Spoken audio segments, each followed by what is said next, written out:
Kanchipuram వకుడా silks నాణ్యత మా ప్రాధాన్యత. మదీనాగూడ, మియాపూర్, హైదరాబాద్ లో త్వరలో శుభారంభం.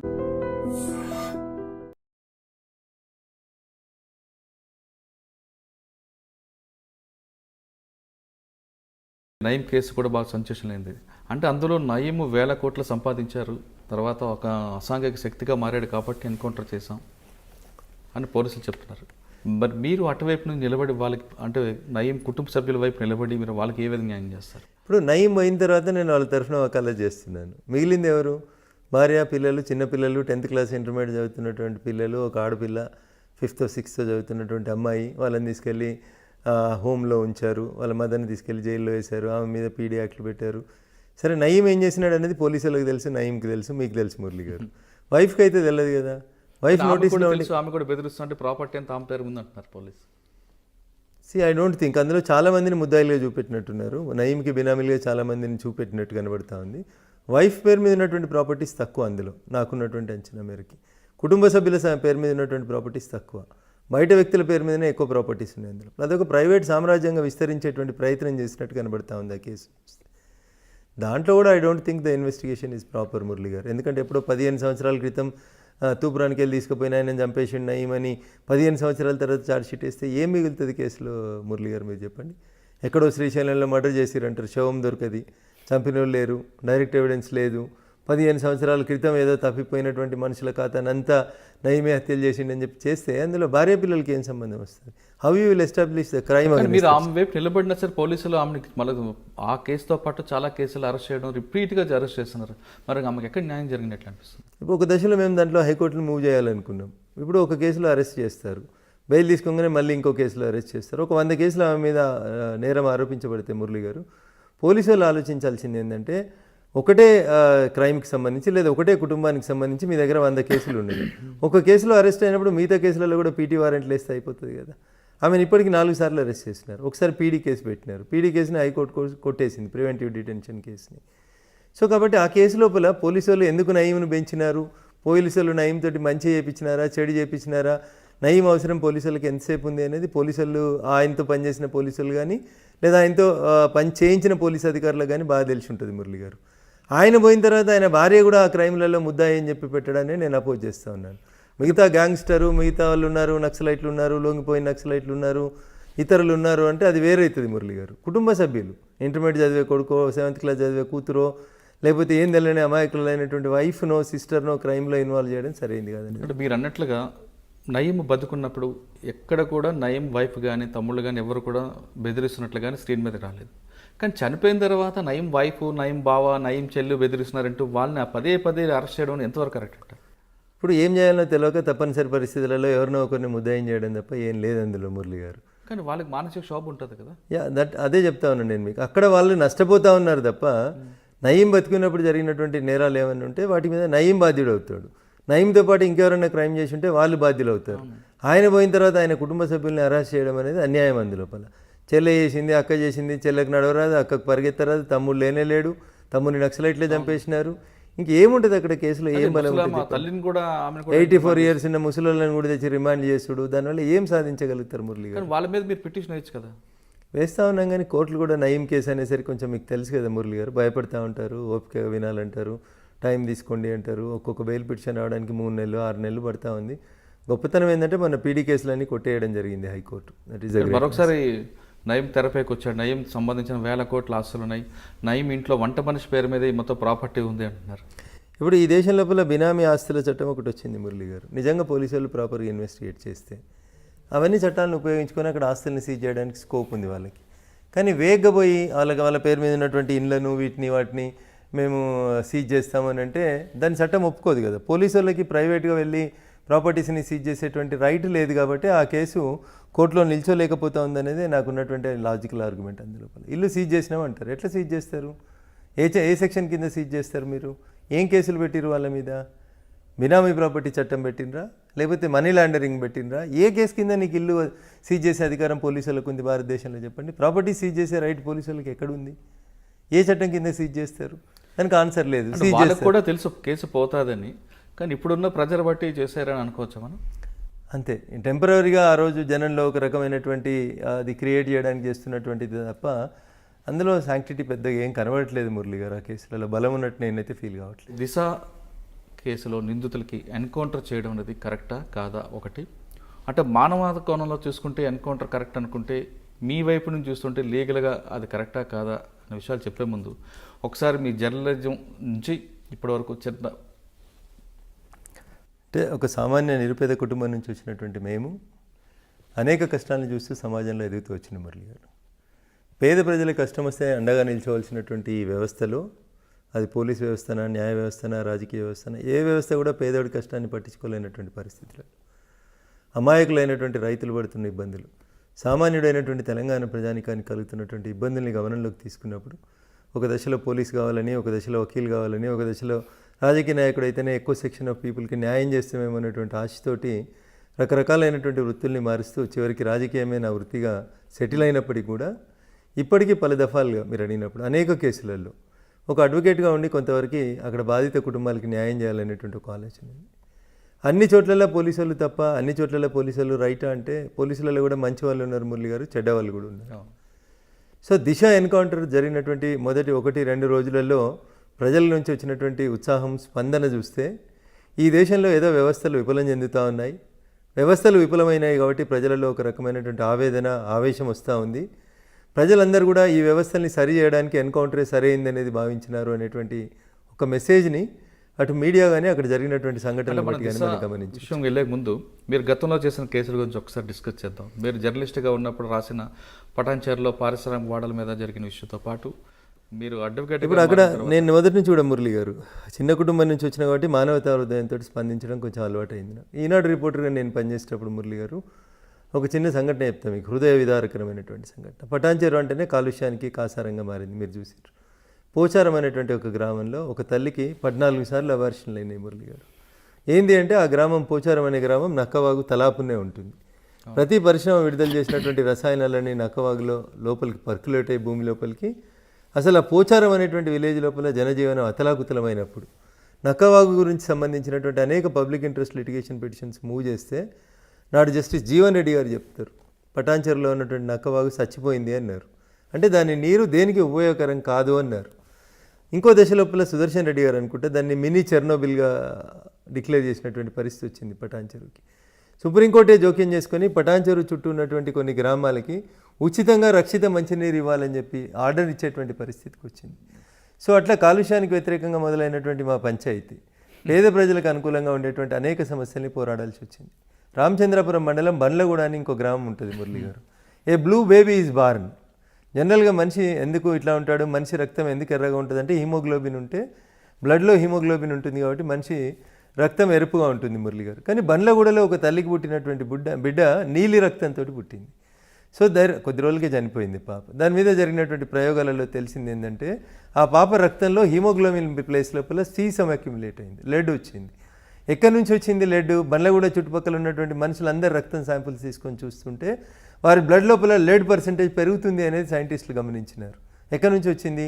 ఆ చుట్టుపక్కల ఉన్నటువంటి కెమికల్ కంపెనీస్ అన్ని యాసిడ్స్ని వాడి, స్టీల్ ఇండస్ట్రీస్ అన్ని యాసిడ్తో కడిగి స్టీల్ని ప్యూరిఫై చేస్తున్న పరిణామ క్రమంలో యాసిడ్ని భూమిలోకి పర్క్యులేట్ చేస్తే దానిలోంచి ఆ చుట్టుపక్కల ఉన్న బోర్ల ద్వారా వచ్చిన నీళ్ళల్లో అట్లా బ్లూ బేబీస్ బార్న్. సో ఇట్లా సమాజంలో ఉన్నటువంటి చిన్న చిన్న పోరాడాల్సినటువంటి సెక్షన్స్ తరఫున మాట్లాడాల్సి వచ్చినప్పుడు మాట్లాడడం మొదలుపెట్టినటువంటి నా నేచర్లో ఒక రకమైనటువంటి తిరుగుబాటుతనం, మొండితనం, గట్టిగా కొట్లాడాలనేటువంటి నేచర్ వచ్చింది. మీరు చెప్పినటువంటి షామీర్పేట ఎన్కౌంటర్ లోపల అదే ఒక రకమైనటువంటి కేసు. అంటే జర్నలిస్ట్గా మీరు ఉన్నప్పుడు చెప్పిన సమస్య మీద పోరాటం చేస్తున్న రఘునంద గారు అడ్వకేట్కి ఎందుకు మారాలనుకున్నారు? అప్పటికే కుటుంబ నేపథ్యం చిన్న వ్యవసాయ కుటుంబం. నా తర్వాత తమ్ముడు వకాలత్ చదవాలని ఒక ఇంట్రెస్ట్లో ఉండే. తమ్ముడి కోసం అని చెప్పి నేను ఎంట్రన్స్ ఎగ్జామ్స్కి ప్రిపేర్ అయ్యి రాసాం, ఇద్దరం కలిసి రాసాం. ఇద్దరికి ర్యాంక్ వచ్చింది, సీట్ వచ్చింది. సరే ఇద్దరం కలిసి చదివితే బాగుంటుందేమో అనే ఉద్దేశంతో అటుపై పరుగులు వేసాం. తర్వాత దాది ఒక మంచి వృత్తి, చాలామందికి న్యాయం చేయడానికి అవకాశం ఉంది. చాలామంది భయపడతారు పోలీసు వాళ్ళని చూస్తే, కానీ చట్టం తెలియకపోవడం వల్లనే ఈ భయాలు వస్తూ ఉన్నాయి. చట్టాన్ని ఇంకొంచెం కామన్ మ్యాన్కి తీసుకెళ్లాలని అనుకున్నప్పుడు లీగల్ లిటరసీ క్యాంపులు, రకరకాలైనటువంటి అవేర్నెస్ క్యాంప్స్ కోసం వకాలత్లో జాయిన్ అయ్యాం. రిపోర్టర్గా చేసినా, అడ్వకేట్గా చేసినా, ఏది చేసినా జన బాహల్యం కోసం, జనం కోసం, జనంలో అవేర్నెస్ కోసమే పనిచేస్తూ వచ్చినటువంటి పరిణామక్రమం. సో క్రిమినల్ సైడ్ ప్రాక్టీస్లోకి వచ్చిన తర్వాత ఈ రాష్ట్రంలో సంచలనం చెందిన అనేక క్రిమినల్ కేసులు. అంటే ఫస్ట్ కేసు ఒకటి చెప్పండి. నేను చేసిన మొట్టమొదటి మర్డర్ కేసు రామచంద్రపురంలో చెరువు కట్ట, ఒకటి రాయసముద్రం అని ఒక చెరువు కట్ట ఉంటుంది మురళి గారు. ఇద్దరు ఫ్రెండ్స్ కలిసి సాయంత్రం 4 గంటలకి మూడు బీర్ బాటిల్ తెచ్చుకుంటారు. 2 బీర్ బాటిల్ ఇద్దరు తాగిన తర్వాత 3వ బీర్ బాటిల్ ఎవరు తాగాలనే పంచాయతీ వచ్చినప్పుడు అంతకుముందే తాగిన బీర్ బాటిల్తో కలిసి ఇంకొక మిత్రుని పొడి చేస్తాడు పగలగొట్టేసి. That is my first criminal murder case in 1998 if I'm not wrong. So అప్పటికే చాలామంది భయపట్టించినారు, ఏందిరా అట్లాంటి కేసులు చేస్తా ఉన్నావు, ప్రాక్టీస్లోకి వచ్చిన తొలి రోజులలోనే ఇట్లాంటి సెన్సేషనల్ కేసులు చేస్తే మనకి ఇబ్బంది అవుతుంది అని చెప్పి చాలామంది మిత్రులు చాలా భయపట్టించారు. అది ప్రాక్టీస్కి వచ్చిన తొలి రోజులు. అప్పటి నుంచి కూడా నాకు ఏదైనా ఛాలెంజ్గా తీసుకోవడం, మొండిగా పనిచేయడం ఇష్టం కాబట్టి అక్కడ నుంచి స్టార్ట్ అయిన కేసులో మీరు అక్యూజ్డ్ వైపు ఉన్నారా? అక్యూజ్డ్ వైపు. అంటే అక్యూజ్డ్ ఏ విధంగా బయట తీసుకొచ్చారు? ఇంకా అదేముంటుంది సార్, పోలీస్ ఇన్వెస్టిగేషన్స్ ఎట్లుంటాయి మీకు తెలియదు ఏముంటుంది మురళి గారు. 100 పన్నొత్తిళ్ళు ఉంటాయి వాళ్ళకి. శవం అక్కడే ఉంటుంది, శవం తీసుకొస్తారు, బాటిల్ తీసుకురారు, బాటిల్ తీసుకొస్తే బండ తీసుకురారు, అక్కడ ఫోరెన్సిక్ సైన్స్ ల్యాబొరేటరీకి పంపాల్సిన అంశాలు అనేకం ఉంటాయి. మన పోలీసింగ్కి, మన ఇన్వెస్టిగేషన్కి, ఇతర దేశాల్లోని ఇన్వెస్టిగేషన్కి నేను మొదటి నుంచి కూడా చెప్తుంది అది ఒకటే మురళి గారు. ఒక ఎఫ్ఐఆర్ రిజిస్టర్ అయితే ఛార్జ్షీట్ ఫైల్ చేసేదాకా ఆ ఐఓకి వేరే డ్యూటీ ఇవ్వద్దు అనేది నా వాదన, నా విజ్ఞప్తి, నా డిమాండ్ కూడా. ఎందుకంటే ఒక్కొక్క క్రైమ్లో ఒక్కొక్క రకమైనటువంటి ఇన్వెస్టిగేషన్ చేయాలి మురళి గారు. ఏదన్నా ఒక మేజర్ క్రైమ్ జరిగింది అనుకోర్రి, గంట సేపు కాగానే మీడియా వస్తుంది, పొలిటికల్ లీడర్లు వస్తారు, మాబ్ గ్యాదరింగ్ వస్తుంది, వేల మంది జమ అవుతారు, మీకు సీన్ డిస్టర్బ్ అయిపోతుంది. సీన్లో మీరు ప్రతి సీన్ లోపల కూడా ఇప్పుడు ఆడ మర్డర్ జరిగింది, శవం ఆడబడింది, ఓడు కత్తితోటి పొడుస్తాడు, ఓడు బాటిల్తో పడి పెనుగులాట అవుతుంది, అక్కడ రకరకాలైనటువంటి సంఘటనలు జరిగిన తర్వాత ఒక హత్య జరుగుతుంది. కింద పడినటువంటి కంట్రోల్ ఎర్త్ అంటే బ్లడ్తో సహా, మట్టితో సహా, కత్తి, వెంట్రుకలు, గోర్లు, శరీర ముక్కలు ప్రతిదీ కలెక్ట్ చేయాలి. వేల మంది మాబ్ జాయిన్ అయిన తర్వాత సీన్ ఎట్లా కంట్రోల్లో ఉంటుంది అంటారు మురళి గారు. అక్కడ మొదలవుతుంది కష్టం ఇన్వెస్టిగేటింగ్. తీసుకుని ఫస్ట్ కేసులో ఎలాగా బయట తీసుకొచ్చారు? సో దాని లోపల అంటే సర్కమ్స్టెన్షియల్ ఎవిడెన్సెస్ని పోలీసులు ప్రాపర్గా లింకప్ చేయలేకపోయినారు. Because it is an open place, చెరువు కట్ట, సాయంత్రం 5:30-6 గంటల ప్రాంతంలో జరిగినటువంటి సంఘటన. ఆ సమయం లోపల అక్కడ దాన్ని లింకప్ చేయడానికి ఎవిడెన్స్. చనిపోయారు, ఒకడు ఇంకొకరిని చంపేశాడు. 2 దోస్తులు కలిసి 3 బీర్ సీసాలు తెచ్చుకున్నారు. ఎవిడెన్స్ ఏం లేదు, ఏముంటుంది చెప్పండి, అన్లెస్ అంటే ఆయనే కన్ఫెషన్ తప్ప.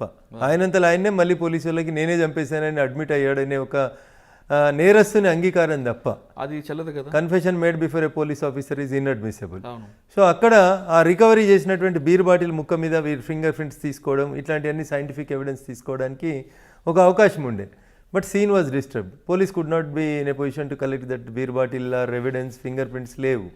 సో వీళ్ళిద్దరు ఫ్రెండ్స్ అనేది అందరు సాక్ష్యం చెప్తా ఉన్నారు. మరి హత్య చేసేంత వీళ్ళిద్దరి మధ్యలో శత్రుత్వం ఎక్కడుంది, ఎక్కడ కనబడలేదు. So there is a chance for some third person also to do it అనేది చెప్పినప్పుడు బెనిఫిట్ ఆఫ్ డౌట్ ఆల్వేస్ మీరు క్రిమినల్ లాలో చూడండి, benefit of doubt will be given to accused only.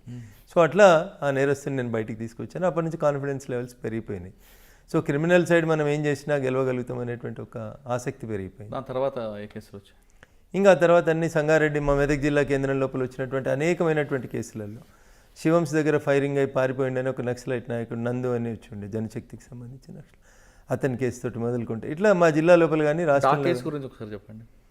మీరు గుర్తుండాలి, కోర్టులో ప్రొడ్యూస్ చేయడానికి నందు ఎలియాస్ మోహన్ రెడ్డి అని ఒకతన్ని తీసుకెళ్తా ఉంటారు. అతను జనశక్తిలో సింపథైజర్గా పనిచేస్తూ ఉన్నారు. కోర్టులో ప్రొడ్యూస్ చేయడానికి పోతే శివంస ప్రాంతం లోపల పోలీస్ జీబులోంచి వెనకాల నుంచి దూకి పారిపోయే ప్రయత్నం చేసినాడని, పబ్లిక్ ప్లేస్లో ఫైరింగ్ అయింది, తిరిగి పట్టుకున్నారని, అట్లా చాలా కేసులు పెట్టారు అతని మీద, జనశక్తికి సంబంధించిన ఒక దళ నాయకుడు. సో ఆ కేసు లోపల కూడా ఏం ఎవిడెన్సెస్ ప్రాపర్గా కలెక్ట్ చేయలేకపోయినారు. మా మెదక్ జిల్లా రకరకాల ఓపెన్గా జరిగిన ఇష్యూలో కూడా పోలీసు ఇన్వాల్వ్మెంట్ కాలేదు అక్కడ. నేను అదే చెప్తా ఉన్నా మురళి గారు, పోలీసులకు ఉండేటువంటి పనొత్తిడే ఇక్కడ మనకి మాలాంటి అడ్వకేట్లకు ఉపయోగపడుతుంది. మీకు ఐఓ చేయాల్సినటువంటి ఇన్వెస్టిగేషన్ లోపల ఆయనకు ఉండదు. పొద్దున్న లేవగానే రోడ్డు మీద యాక్సిడెంట్ అవుతుంది, ఈ ఎఫ్ఐఆర్ ఎవరో ఎస్ఐకో లేకపోతే కానిస్టేబుల్కో రైటర్కో ఇచ్చేస్తాడు, ఇంకో కేసులో వెళ్ళిపోతాడు. సో ఈ కేసులో మొత్తం ఎవిడెన్సెస్ కలెక్ట్ చేయాలంటే ఆయన ఒక 10 గంటలు ఆ కేసుని ఆలోచించాల్సి ఉంటుంది. సో ఈ డోంట్ ఫైండ్ టైం. 10 గంటల సంగతి దేవుడు ఎరుగు మీకు. ఈ ఫోను, ఆ ఫోను, ఈ రోడ్ యాక్సిడెంట్, ఆ ఎమ్మెల్యే వచ్చిండు, ఆ మంత్రి వచ్చిండు, ఈడ గొడవ అయింది, ఆడ దొమ్మి అయింది, ఈడ హౌస్ బ్రేక్ అయింది, పరిగెడుతూనే ఉంటారు. రోజు 10 ఎఫ్ఐఆర్లు నమోదవుతున్నటువంటి పోలీస్ స్టేషన్లో మీకు పోలీసుల నుంచి న్యాయం జరుగుతుందని ఎట్లా ఎక్స్పెక్ట్ చేస్తారు చెప్పండి? అన్లెస్ అండ్ అంటే దాని వెనకాల ఏదో పెద్ద ప్రెషర్ ఉంది, గొడవ అవుతుంది, కంపల్సరీ బాగా రాయాలి అన్నప్పుడు ఒక పీపీని పిలుచుకోనో, పీపీ ఒపీనియన్ తీసుకునో, 4 సీనియర్ ఆఫీసర్లను తీసుకునో 4 కేసులు చేస్తున్నారు. లేకపోతే మీకు భారతదేశంలో కన్విక్షన్ రేట్ ఎంత ఉంది మురళి గారు చెప్పారు? సిబిఐ లాంటి గొప్ప ఏజెన్సీ చేస్తే కూడా not even 5% there is a conviction. సరే మరి వ్యవస్థల మీద నమ్మకం ఎట్లుంటుంది, ప్రజలకి విశ్వాసం ఎట్లుంటుంది? మోరల్ కన్విక్షన్స్ పడతా ఉన్నట్టుగా ఆ కేసు తర్వాత నెక్స్ట్. సో ఆ పరిణామ క్రమంలో మా జిల్లాలో చాలా నక్సల్స్ మూవ్మెంట్ జరిగి ఉండేప్పుడు చాలామంది నక్సలైట్లు ప్రజల్ని చంపడం, ప్రజల నుంచి రివోల్ట్ రావడం, ఇట్లాంటి చాలా కేసులు జరుగుతూ ఉంటున్నప్పుడు చాలా కేసులు చేసిన మురళి గారు. మీరు అట్లా సడన్గా 25 years ఆఫ్ ప్రాక్టీస్లో అనేక రకాలైనటువంటి కేసులు మా సరే, జిల్లాలో. మీరు చేస్తున్న అన్ని కేసుల తర్వాత రఘునంద్ గారి పేరు షామీర్పేట ఎక్స్చేంజ్ ఆఫ్ ఫైర్ మీద మరొకసారి మారబోగింది. ఒకసారి ఆ కేసు గురించి, ఎందుకంటే అప్పుడులో పోలీసుల మీద కాల్పులు జరిపి పారిపోయిన వ్యక్తిని మీరు సరెండర్ చేయడం, అతనికి బెయిల్ ఇప్పించడం లాంటి చేశారు. అంటే మురళి గారు ఇప్పుడు ఒక కేసుకి ఇంకొక కేసుకి పొంతనుండదు, పోలిక ఉండదు క్రైమ్ లోపల. సో బేసికల్గా అందులో క్రైమ్ చేసినటువంటి వాళ్ళు సిద్దిపేటకి సంబంధించినటువంటి వాళ్ళు. అక్కడ జరిగింది ఏంది, కొంతమంది ఇంజనీరింగ్ కళాశాలకు సంబంధించినటువంటి పిల్లలు దొంగ నోట్లని సర్క్యులేట్ చేస్తున్నారు అనేటువంటి ఒక అనుమానం వచ్చినప్పుడు బాలానగర్ ప్రాంతానికి సంబంధించినటువంటి సిసిఎస్ పోలీస్ అధికారులు వలవన్ని కొంతమందిని ట్రాప్ చేస్తే సిద్దిపేట నుంచి కొంతమంది పిల్లలు వచ్చి ఆ ఫేక్ కరెన్సీకి సంబంధించిన డాక్యుమెంట్స్ ఇచ్చినారు. దాన్ని తయారు చేస్తున్నటువంటి ఒక వ్యక్తిని మళ్ళీ పిలవడానికని పోలీసు వాళ్ళు ట్రాప్ చేసినారు. ట్రాప్ చేసి రమ్మన్నప్పుడు వాడికి ఎందుకో డౌట్ వచ్చి వాడు ఇంకో 2-3 స్నేహితులను తీసుకొని కారులో వచ్చి షామీర్పేట ప్రాంతంలో ఉన్నారు. ఈవినింగ్ ఇట్ అబౌట్ 5:45, 6 ఆ ప్రాంతంలో. సో వీళ్ళు కారు దిగి దగ్గరికి వస్తున్నప్పుడు ఆ పిల్లల పక్కన సివిల్ డ్రెస్లో ఉన్నటువంటి వాళ్ళని చూస్తే వాళ్ళకి అనుమానం వచ్చింది. వాళ్ళు పోలీసు వాళ్ళు ఏమో అని డౌట్ వచ్చింది వాళ్ళకి. ఈ లోపలనే పోలీసు వాళ్ళు వీళ్ళని చుట్టుముట్టడం జరిగింది. అక్కడ ఎక్స్చేంజ్ ఆఫ్ ఫైర్ ఏం జరగలేదు నాకు తెలిసి. ఆ దొంగ నోట్లు తయారు చేస్తాడని ఆరోపణ ఎదుర్కొంటున్నటువంటి వ్యక్తి ముస్లిం. అతను పోలీసు వాళ్ళు పట్టుకోవడానికి ప్రయత్నం చేసినప్పుడు అతని దగ్గర ఒక కత్తి ఉండే, ఆ కత్తితోటి ఆ ఎస్ఐ గారిని గాయపరిచినాడు. ఇమ్మీడియట్గా పక్కన ఉన్నటువంటి మఫ్టీలో ఉన్నటువంటి పోలీసు వాళ్ళు ఫైర్ ఓపెన్ చేసినారు. మిగతా వాళ్ళంతా పారిపోయినారు. అతను అక్కడే చనిపోయినాడు. ఎస్ఐ గారు కొంచెం కత్తితో పొడిచినటువంటి గాయాలైనా ఇంకో కానిస్టేబుల్ చనిపోవడం జరిగింది ఆ పెనుగులాట్లో. సో వారికి సంబంధించిన వాళ్ళందరూ మా సిద్దిపేట దుబ్బాక ప్రాంతానికి సంబంధించినటువంటి పిల్లలు వాళ్ళంతా. నేను అప్పటికే ఒకసారి దుబ్బాక నుంచి ఎమ్మెల్యేకి పోటీ చేస్తున్నాను. క్రిమినల్ సైడ్ కొంచెం బాగా ప్రాక్టీస్ చేస్తానని పేరున్న అడ్వకేట్ని. సో అప్పుడు హైదరాబాద్ పోలీస్ కమిషనర్ రంగారెడ్డి సైబరాబాద్ ప్రాంతానికి వస్తుంది. సైబరాబాద్ పోలీస్ కమిషనర్గా ఉన్నటువంటి ఆఫీసర్ కొంచెం స్ట్రిక్ట్ అని, ఎన్కౌంటర్ చేస్తారని, ఇట్లా రకరకాలైనటువంటి ఊహాగానాలు జరుగుతున్నటువంటి తరుణంలోనే ఒక ఎన్కౌంటర్ అయింది శంషాబాద్ ప్రాంతం లోపల. బాగా దొంగతనాలు చేస్తాడని శివ అనేటువంటి ఒక వ్యక్తి ఎన్కౌంటర్ అప్పుడే జరిగింది. సో ఇతన్ని కూడా ఎన్కౌంటర్ చేస్తాడనేటువంటి భయాందోళనలు ఉన్నప్పుడు ఇంకా నేను నాకున్నటువంటి ప్రాక్టీస్ని, పొలిటికల్ ఇన్ఫ్లుయెన్స్ని అన్నింటిని ఉపయోగించి అతన్ని అఫీషియల్గా సరెండర్ చేసి ఎన్కౌంటర్ కాకుండా కాపాడగలను. సబ్సిక్వెంట్గా బెయిల్ మీద బయటకు వచ్చాడు. ఆ తర్వాత ఇంకా చాలా కేసులు. అంటే ఆ కేసులో అతనికి శిక్ష పడిందో బయటకు వచ్చారు? లేదు, ఇంకా ట్రయలే కాలేదు. ఇంకా పోలీసులు అక్కడ ఎన్కౌంటర్ 302 రిజిస్టర్ చేయలే counter case. Still the FIR is pending. Police చేయలేదు. పోలీసుల పద్ధతి ఏముంటుందంటే సుప్రీంకోర్టు ఎన్ని గైడ్ లైన్స్ ఇచ్చినా పోలీసులు పట్టించుకోరు మురళి గారు. మళ్ళీ ఎవరో వెళ్ళి కోర్టులో దరఖాస్తు చేసి రేపు ఆ కేసు ట్రయల్ వచ్చినప్పుడు ముద్దాయి తాలూకోలు, చనిపోయిన వాళ్ళు తాలూకోలు ఎవరో హైకోర్టుకు ఉత్తరం రాసినప్పుడు again you investigate the case అన్నప్పుడు మళ్ళీ మొదటి నుంచి గొడవ స్టార్ట్ అవుతుంది దాంట్లో. అది మీరు చేసుకున్న కేసులో, ఇప్పుడు షామీర్పేట కేసులో అతను ఫేక్ కరెన్సీ తీసుకురావడం కరెక్టే, తర్వాత మీ క్లయింట్ వాళ్ళ మీద దాడి చేయడం కరెక్టే కదా. మరి ఇప్పుడు చనిపోయినటువంటి వ్యక్తి నా క్లయింట్ కాదు, బేసికల్గా కాదు. ఎవరైతే కారు తీసుకొని తన కారులో హైదరాబాద్ దాకా పోదాని రమ్మని ఆ చనిపోయినటువంటి వ్యక్తి రిక్వెస్ట్ చేస్తే వచ్చినటువంటి వ్యక్తులు ఎవరైతే ఉన్నారో వాళ్ళకి ఆ దొంగ నోట్లకి సంబంధం లేదు, వాళ్ళకి క్రైమ్కి సంబంధం లేదు. వాళ్ళ క్రైమ్ చూస్తుండగానే ఆ ఫైరింగ్, ఆ ఎక్స్చేంజ్, వీళ్ళ గొడవ చూడగానే పోలీసులు అందరిలోగానే పారిపోయినారు వాళ్ళకి సీన్ నుంచి. బట్ అక్కడ అతను చనిపోయినాడు, ఒక కానిస్టేబుల్ చనిపోయినాడు. కాబట్టి ఎవరో ఒకరి మీద కేసు అయితే చేయాలి కదా. ఆ పారిపోయినటువంటి వ్యక్తుల మీద కేసు అయింది. So I don't feel that they are the criminals. But వాళ్ళని ఎవరో ఒకరిని ఆరోపణ చేయాలి కదా. ఒక కానిస్టేబుల్ చావు కారణమైనారు, ఒక ఇతను పిల్లోడు ఒకతను సిద్దిపేట అతను చనిపోయినాడు. కంపల్సరీ కేసు, దాని కౌంటర్ కేసు రెండు ఉండాలి. కానీ ఒకటే కేసు కట్టి ఈ అబ్బాయి మీద కేసులు చేస్తూ ఉన్నారు. So that case I'm doing trial. ఇంకా ఛార్జ్షీట్ ఫైల్ కాలేదు, దాంట్లో ఫైల్ అయితే కేసు. కానీ ఆ కేసులో మీకు బాగా ఒత్తిడి వచ్చినట్లుగా తెలుస్తుంది. అంటే రెండు రకాలుగా ఒత్తిడి వచ్చింది. ఒకటి కాన్స్టిట్యున్సీలో సంబంధించినటువంటి ఒక కాస్ట్, మేజర్ కాస్ట్కి సంబంధించినటువంటి పిల్లలు వాళ్ళందరూ. కాబట్టి ఆ కాస్ట్ నుంచి ఏదో ఒక రకంగా మా పిల్లల్ని కాపాడాలనేటువంటి ఒత్తిడి ఒకవైపు నుంచి అయితే, పోలీసుల వైపు నుంచి అటువైపు మీరు ఉండొద్దు, ఇది అన్యాయం, మా పోలీసు వాళ్ళు ఇంజూర్ అయినటువంటి కేసులలో కూడా మీరు రావడం మాకు బాధాకరం అని చెప్పి తెలిసిన పోలీస్ ఆఫీసర్స్ కొందరి నుంచి కొంత ఒత్తిడి. బట్ ఒకసారి వకాలత్ తీసుకున్న తర్వాత మురళి గారు మీకు తెలియదు, క్లయింట్ ఈజ్ ఇంపార్టెంట్ మాకు. అట్లా తర్వాత ఇంకే కేసులు వచ్చారండి? చాలా కేసులు మురళి గారు. ఇప్పుడు నయీం కేసు వచ్చింది, డ్రగ్స్ కేసు వచ్చింది. ఈ రాష్ట్రంలో సంచలనం సృష్టించిన ప్రతి కేసు వెనకాల ఐదర్ అటో ఇటో ఎటో ఒక దిక్కు నేను వకాలత్ చేస్తూనే వస్తూ ఉన్నాను. కాకపోతే రాజకీయాల్లో ఎక్కువ యాక్టివ్గా ఉంటున్నాం కాబట్టి అన్ని కేసులలో మనం డైరెక్ట్ పక్కన పెడితే మీ నయీం కేసు కూడా బాగా సెన్సేషన్ అయింది.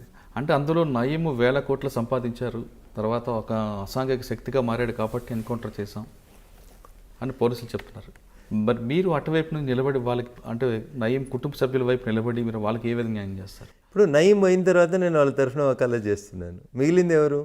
భార్య, పిల్లలు, చిన్నపిల్లలు, 10th క్లాస్ ఇంటర్మీడియట్ చదువుతున్నటువంటి పిల్లలు, ఒక ఆడపిల్ల 5th 6th చదువుతున్నటువంటి అమ్మాయి. వాళ్ళని తీసుకెళ్ళి హోమ్లో ఉంచారు, వాళ్ళ మదర్ని తీసుకెళ్ళి జైల్లో వేశారు, ఆమె మీద పీడీ యాక్ట్లు పెట్టారు. సరే నయీం ఏం చేసినాడు అనేది పోలీసులకు తెలుసు, నయీంకి తెలుసు, మీకు తెలుసు మురళి గారు. వైఫ్కి అయితే తెలియదు కదా. వైఫ్ నోటీస్లో ఆమె కూడా బెదిరిస్తుంటే ప్రాపర్టీ అంతా ఆమె పేరు ఉంది అంటున్నారు పోలీసు. ఐ డోంట్ థింక్ అందులో చాలామందిని ముద్దాయిలుగా చూపెట్టినట్టున్నారు. నయీంకి బినామీలుగా చాలామందిని చూపెట్టినట్టు కనబడతా ఉంది. వైఫ్ పేరు మీద ఉన్నటువంటి ప్రాపర్టీస్ తక్కువ, అందులో నాకున్నటువంటి అంచనా మేరకి కుటుంబ సభ్యుల పేరు మీద ఉన్నటువంటి ప్రాపర్టీస్ తక్కువ, బయట వ్యక్తుల పేరు మీదనే ఎక్కువ ప్రాపర్టీస్ ఉన్నాయి అందులో. అదొక ప్రైవేట్ సామ్రాజ్యంగా విస్తరించేటువంటి ప్రయత్నం చేసినట్టు కనబడతా ఉంది ఆ కేసు. దాంట్లో కూడా I don't think the investigation is proper Murali గారు. ఎందుకంటే ఎప్పుడో 15 సంవత్సరాల క్రితం తూపురానికి వెళ్ళి తీసుకుపోయిన ఆయన చంపేసిండు నయీమని 15 సంవత్సరాల తర్వాత ఛార్జ్షీట్ వేస్తే ఏం మిగులుతుంది కేసులో మురళి గారు, మీరు చెప్పండి. ఎక్కడో శ్రీశైలంలో మర్డర్ చేసిరంటారు, శవం దొరకది, చంపిన వాళ్ళు లేరు, డైరెక్ట్ ఎవిడెన్స్ లేదు. 15 సంవత్సరాల క్రితం ఏదో తప్పిపోయినటువంటి మనుషుల ఖాతానంతా నయీమే హత్యలు చేసిండని చెప్పి చేస్తే అందులో భార్య పిల్లలకి ఏం సంబంధం వస్తుంది? How you will establish the crime? మీరు ఆమె వైపు నిలబడినా సరే పోలీసులు ఆమెకి మళ్ళీ ఆ కేసుతో పాటు చాలా కేసులు అరెస్ట్ చేయడం, రిపీట్గా అరెస్ట్ చేస్తున్నారు.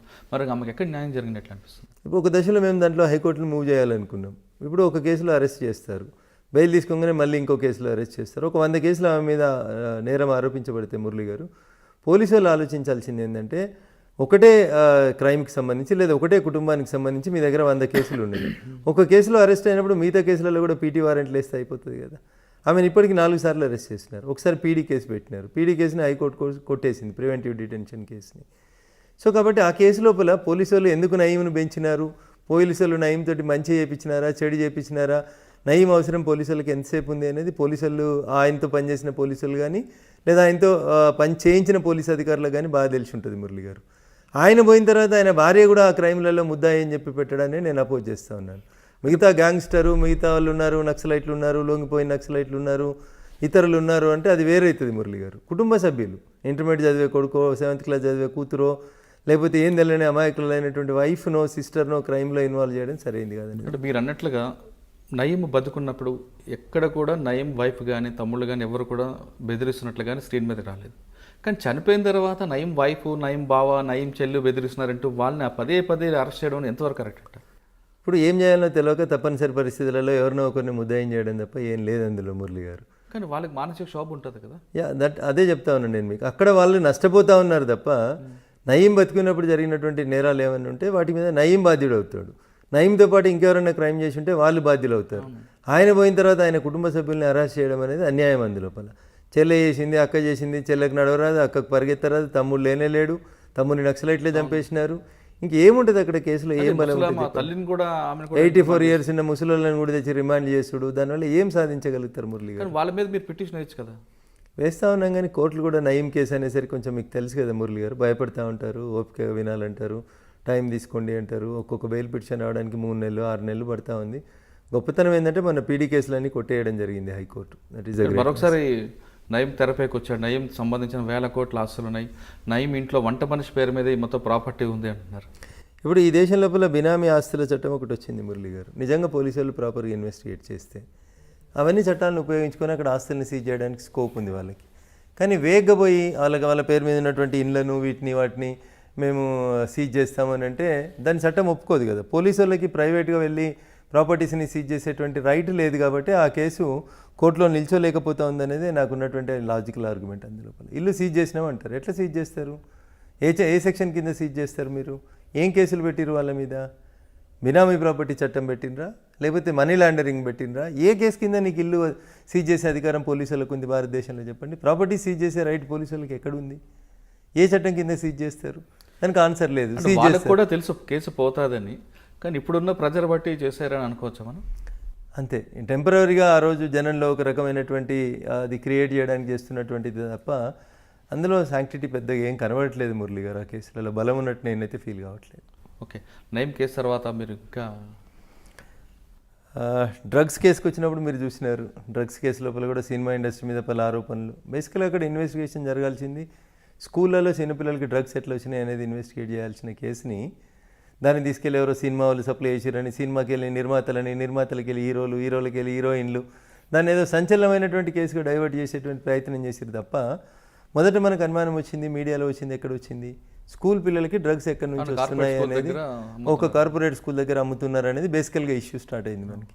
దాన్ని ఆ దిశగా డ్రైవ్ చేయకుండా దాన్ని తీసుకెళ్ళి సినిమా ఇండస్ట్రీకి లింక్ చేసి సినిమా ఇండస్ట్రీలో కొంతమంది పెద్దోళ్ళకి లింక్ చేసి దాని ద్వారా ఏదో చేసుకున్నారని డబ్బులు పెద్ద మొత్తంలో చేసినాయని ఇట్లాంటి వాటిల్లో అక్కడ కూడా నేను అపోజ్ చేసింది ఎప్పుడు మురళి గారు పోలీస్ స్టేషన్కి పిలిచి మీ గోర్లు ఇవ్వండి, మీ వెంట్రుకలు ఇవ్వండి, మీ రక్త నమూనాలు ఇవ్వండి అని 10వ అంతస్తులో కూర్చోబెట్టి చుట్టూ 10 మంది పోలీస్ అధికారులు నిల్చొని తీసుకునే రైట్ మీకు ఎక్కడుంది అని అడిగిన నేను మురళి గారు. అక్కడ నేను ప్రశ్నించిన నేను పోలీసులు తప్పు చేసినప్పుడు సార్ మీరు చేస్తుంది తప్పు అని అంటున్నా నేను.